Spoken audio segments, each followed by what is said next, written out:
The fires on Terra have died to embers, and the embers to ash. A silence, profound and absolute, has fallen over the throne world, a silence paid for with 1,000,000,000 lives in the soul of a god. The great war is over. Horus Lupercal is dead, his name expunged, his legions scattered to the void. The rebellion is broken. Yet on the scarred plains of the imperial palace, and in the cold dark between stars, there is no victory. There is only the quiet, grinding horror of the aftermath. The dream of the Great Crusade lies in ruins, and with it, the brotherhood that was meant to build it. The 20 sons, the demigods crafted to conquer the galaxy in their father's name, have been sundered. 9 lie dead or scattered, their loyalty proven at the cost of their existence. 9 have turned to damnation, their names now curses, whispered in fear. The heresy ended, but for the Primarchs who survived, for those who walked away from the graves of their brothers and the ruin of their father's ambition, that ending was a new and more terrible beginning. For them, survival was not a reprieve, it was a sentence. The galaxy they inherited was not the one they had been created to lead. It was a corpse empire, animated by paranoia and sustained by ignorance. The imperial truth was replaced by the imperial creed. The light of reason extinguished in favor of the blind worship of the broken figure on the golden throne. For the traitor Primarchs, this new reality was a playground. Fleeing to the great wound in reality known as the Eye of Terror, they found sanctuary and something more, a final, irrevocable transformation. They had traded their humanity for power, their souls for immortality, and in the timeless, maddening expanse of the warp, their patrons were eager to collect. They became what they had secretly always yearned to be, gods unto themselves, their forms twisted to reflect the truths of their inner natures. They became daemon princes, eternal monuments to their own failure. Consider Fulgrim, the Phoenician, Primarch of the Emperor's children, he who had sought a terrible and flawless perfection in all things. From the line of a sculpture to the arc of a sword strike, his fall began with a single blade, the Laren sword that whispered to him of glories yet to come, a seduction that led his legion down a path of escalating sensation. In the crucible of the heresy, his quest for perfection curdled into a lust for pure, undiluted experience. He murdered his brother, Ferrus Manus, an act of supreme betrayal that shattered his own soul and allowed the demon within the blade to possess him utterly. Though his legion would later force the entity out, the being that returned to Fulgrim's body was no longer the Primarch of the Third Legion. It was something hollowed out, remade in the image of excess. His final apotheosis came not on a battlefield, but in the throes of a perfect crime, the spiritual corruption of his entire legion. Slaanesh, the Prince of Pleasure, rewarded him. Now, from his personal world, the planet of ecstasy, Fulgrim rules a domain of exquisite torment and sensory overload. His form is a monstrous parody of the beauty he once held so dear, a serpentine, multi-limbed creature of impossible grace and terrifying allure. He is perfection achieved through degradation, an artist whose only medium is suffering. He does not lead his legion in conquest. He presides over a continuous, galaxy-spanning atrocity, his laughter echoing in the souls of those who dare to seek more than they are given.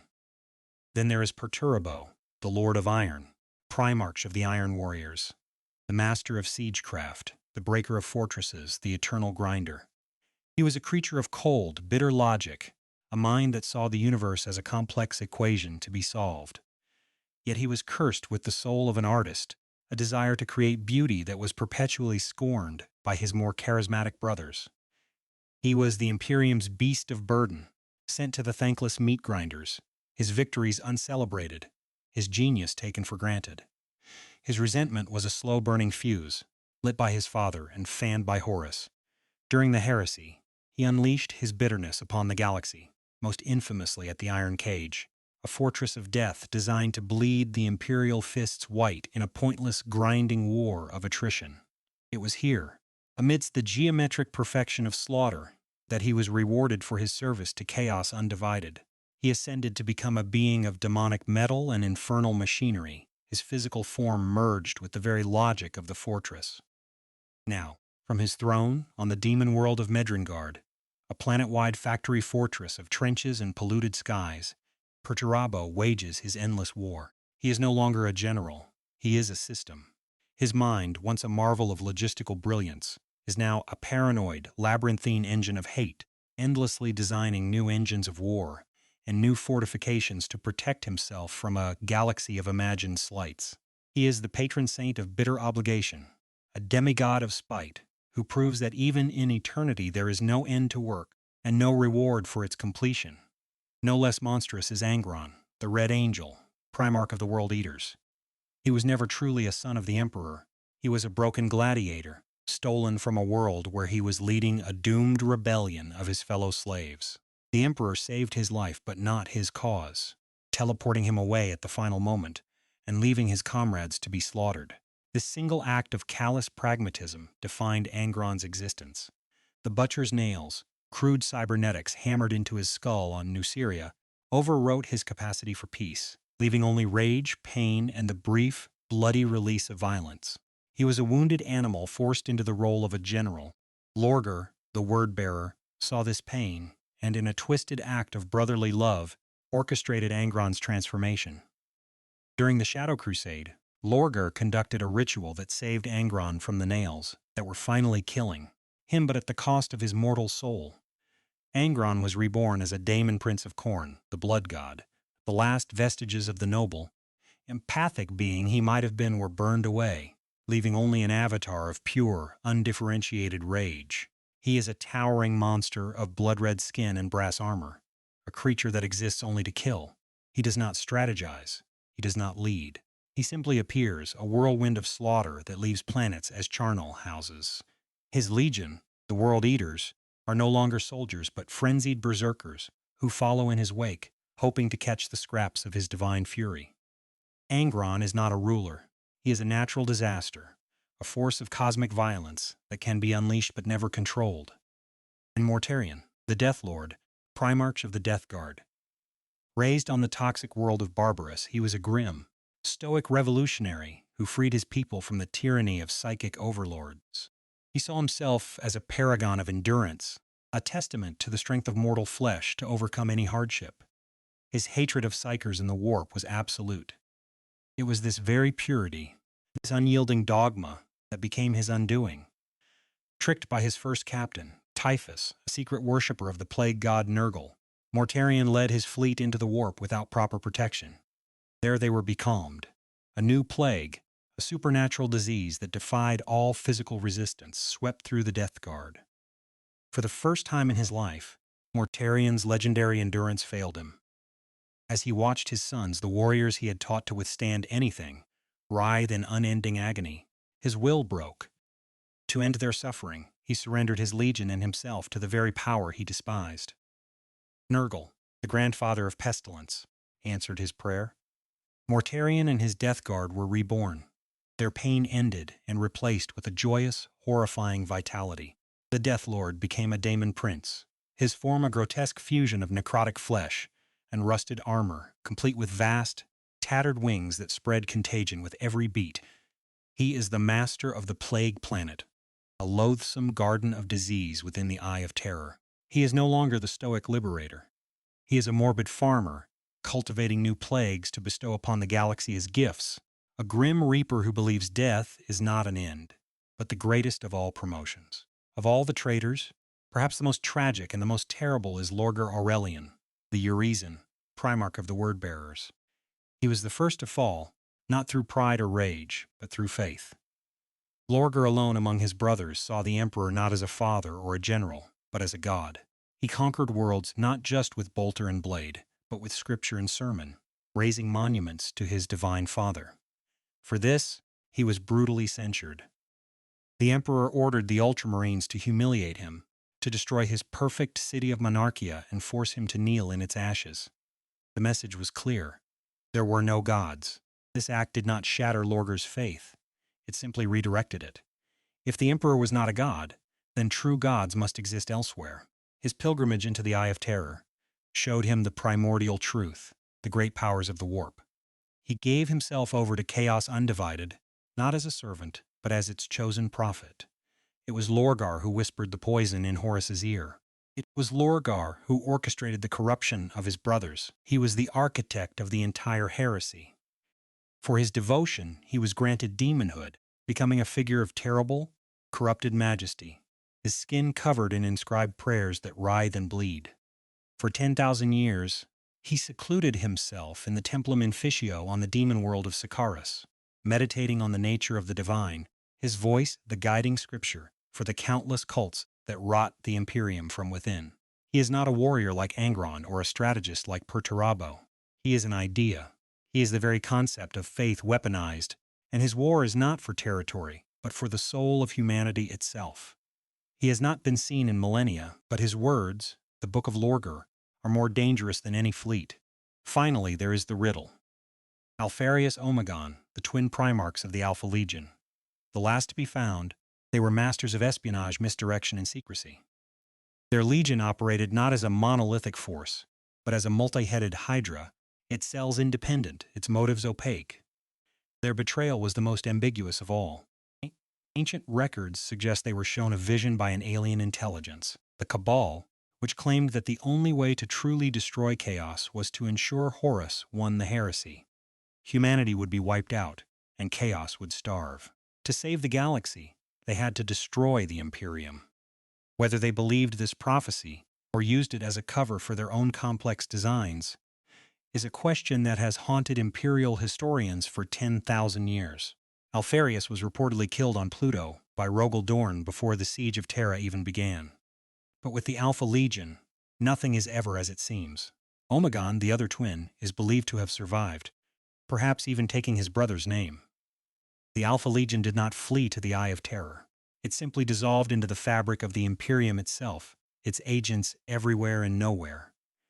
They fight for reasons known only to themselves, sometimes aiding Imperial forces, sometimes sabotaging them. Are they truly traitors? Are they secret loyalists playing a game so long that its purpose is lost even to them?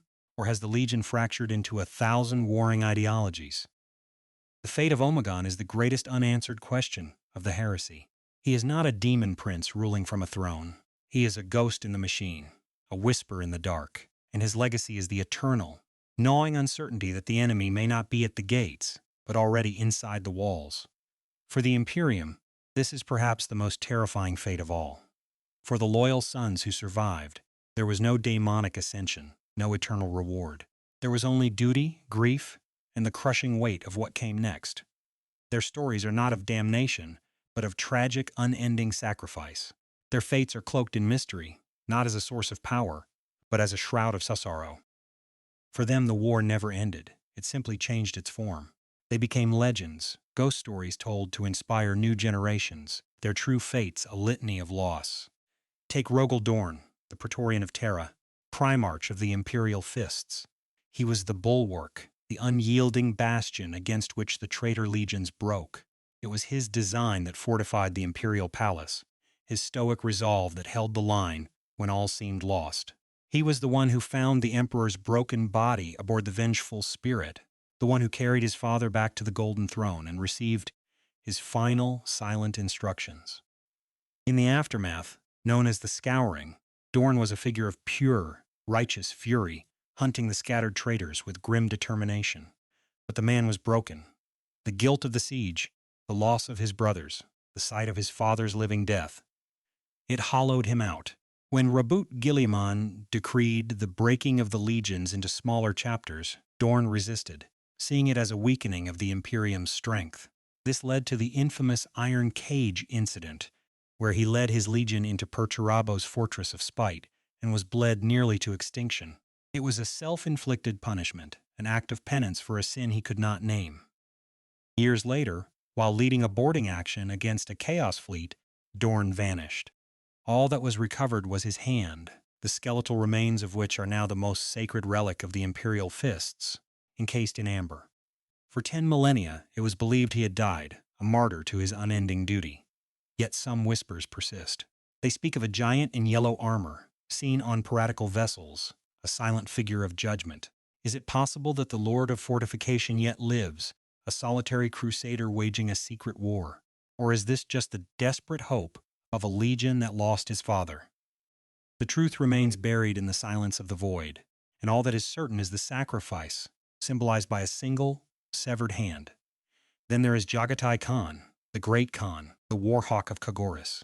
Master of the White Scars, he was the wild card, the unpredictable storm.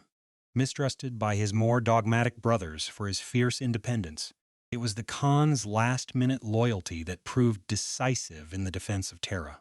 His lightning assaults from behind enemy lines broke siege after siege, buying precious time for the defenders. He was speed, instinct, and the freedom of the open plains given form. After the Heresy, he continued his hunt, his legion a spear thrust into the heart of retreating traitor forces.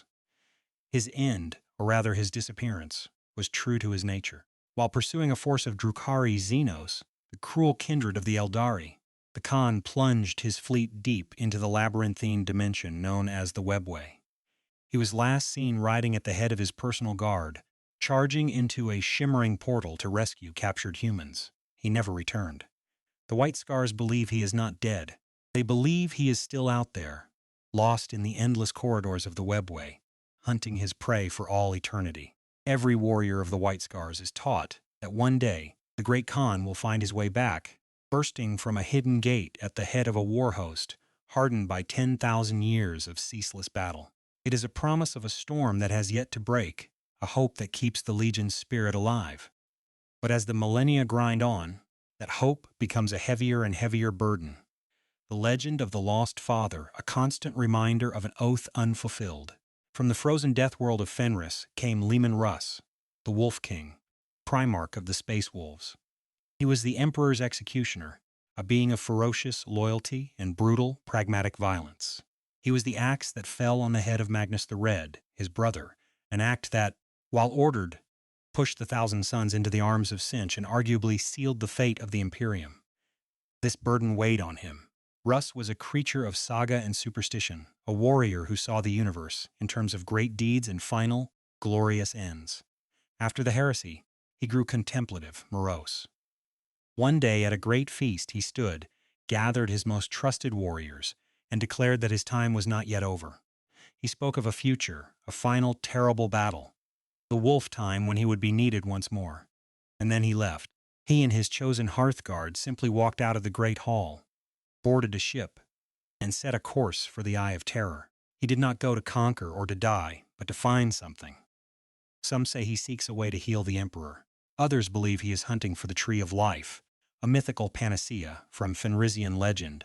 Still, others claim he went to confront the demon Primarchs on his own terms, to atone for his role in Magnus's fall. All that is known for certain are his last recorded words. At the end, I will be there for the final battle, for the wolf time. Like the Khan, he became a promise, a prophesied return. His legion does not wait passively. Every century, they launch a great hunt into the Eye of Terror, a fleet sent to follow his trail, to find their lost king. None have ever succeeded. He remains a missing piece of the Imperium's soul, a savage king on a lonely quest in the heart of hell. Most chilling of all, perhaps, is the fate of Corvus Corax, the Raven Lord, Primarch of the Raven Guard. A master of shadows and insurgency, he was raised as a liberator on a forge world enslaved by its masters. His legion was decimated at the Drop Site Massacre, and in his grief and desperation, he returned to Terra and used forbidden knowledge gleaned from the Emperor's own laboratories to rapidly rebuild his forces. But the new Marines were flawed, their flesh and minds unstable, twisting into monstrous shapes. Horrified by what he had unleashed, Corax was forced to grant his monstrous new sons the mercy of death. This act broke him more completely than any battle. He saw himself as tainted, a monster who had used the enemy's own methods. After the scouring, he locked himself away, tormented by his failure. His last known act was to stand before his legion, whisper the single word, nevermore, and then vanish. He flew his ship into the Eye of Terror, but his purpose was not one of hope or redemption.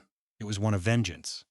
The few, scattered reports from that cursed realm speak of a winged creature of shadow, a being of pure darkness that hunts the hunters. It is said that Corax's grief and self-loathing were so profound that his own latent psychic abilities, amplified by the warp, began to transform him. He is no demon, for he is bound to no god. He is something else, a vengeful spirit, a wraith of shadow and sorrow, relentlessly stalking the traitor Primarchs in their own domain.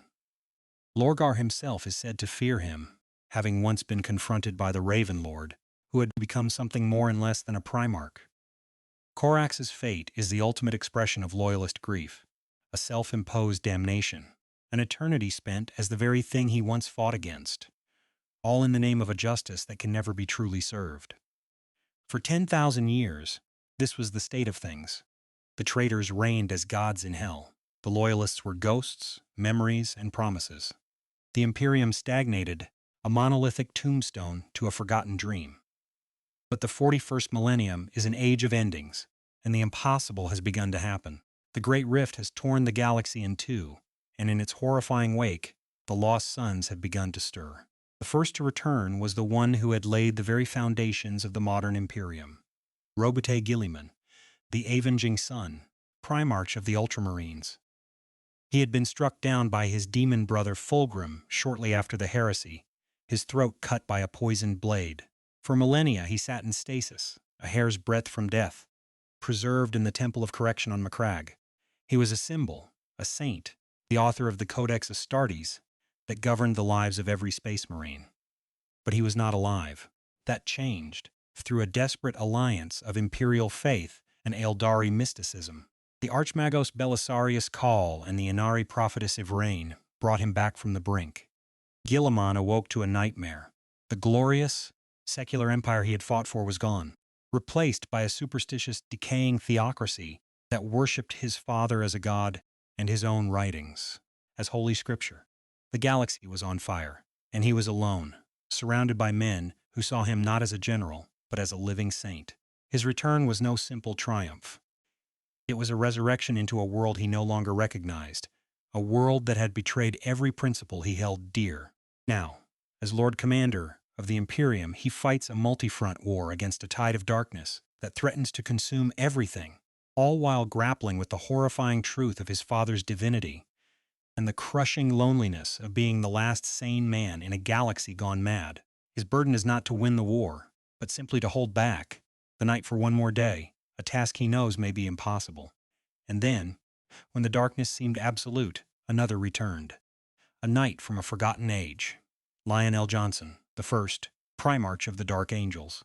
After the destruction of his homeworld, Caliban, in a final fratricidal battle against his own corrupted son, Luther, the Lion vanished. The official record of the Dark Angels claimed he was lost. But the truth was a secret kept for 10 millennia by the silent, mysterious watchers in the dark. The lion was not dead, but sleeping, hidden deep within the rock, the fortress monastery that was once the heart of Caliban. He slept through the Heresy's end, through the long decay, through the birth of the Great Rift. He slept while his sons, the unforgiven, hunted their fallen brethren across the galaxy, obsessed with expunging the shame of their legion's schism. He awoke as he had lived, alone, in darkness, and with a sword in his hand. He has returned to a galaxy far stranger and more terrifying than the one he left. He is a figure of pure, primal myth, a knight-errant from the Age of Legends, walking in a time of squalor and desperation. He is not the statesman that Guilliman is. He is the Emperor's wrath, a creature of the hunt and the deep woods, his methods direct, his judgment absolute. His return has not healed the rift in his legion. It has deepened it, for he looks upon his sons and sees not warriors, but jailers obsessed with a secret he has, long since moved past.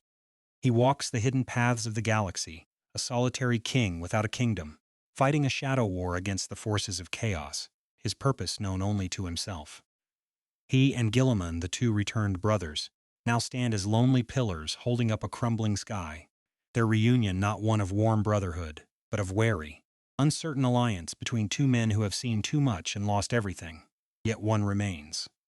The one whose fate is tied not to the past, but to the final future. Vulcan, the Lord of Drakes, Primarch of the Salamanders. He was the smith, the creator, the most human of all his brothers, a demigod who valued the lives of common people above any strategic objective. He was also a perpetual, an immortal being who could not truly die. He was killed again and again during the Heresy, slain by Conrad Kurz, vaporized by a teleporter, immolated at the heart of a war machine. And each time he returned. His final act in the war was to confront the Emperor on the Golden Throne, a secret meeting where he was given a final terrible task, He was to be the final sanction, a weapon to be deployed if all else failed. After the heresy, he vanished. But he did not simply leave. He created an elaborate scavenger hunt for his own legion, scattering 9 great artifacts across the galaxy. The prophecy states that when the salamanders have recovered all 9, their father will return to them. This quest has been the Legion's guiding purpose for 10,000 years. During the War of the Beast, centuries after the heresy, the salamanders believed they had found him. A hulking, silent figure was discovered, and when he was brought to the throne room, he was seemingly sacrificed to reactivate the Golden Throne's failing systems. But was it truly Vulcan, or another test? The records are contradictory, shrouded in allegory. What is known is that the artifacts remain, the prophecy is unfulfilled, and Vulcan is still out there. He is not merely missing, he is waiting. He is the promise of a fire in the final darkness, a creator who will return at the very end of things to forge a new beginning, or to unmake the galaxy in one last defiant act of sacrifice. And so the board is set for the final act. The daemon princes rule their hellish domains, their corruption absolute. The lost loyalists remain as echoes, their vows hanging in the cold void, their return a fading hope or a looming threat. The returned sons, Guilliman and the Lion, fight a desperate holding action against an encroaching apocalypse. 2 kings from a dead age struggling to save an empire that may not be worth saving. And Vulcan, the perpetual, waits for the true end. The heresy did not conclude. It merely entered a new, colder phase. The brothers who once conquered the stars together are now the principal actors in its final tragic drama. They are the living monuments to a failed dream, their very existence a constant reminder of the war that was lost, the brotherhood that was broken, and the father who is no more. They are the survivors, and in the grim darkness of the far future, that is the cruelest fate of all.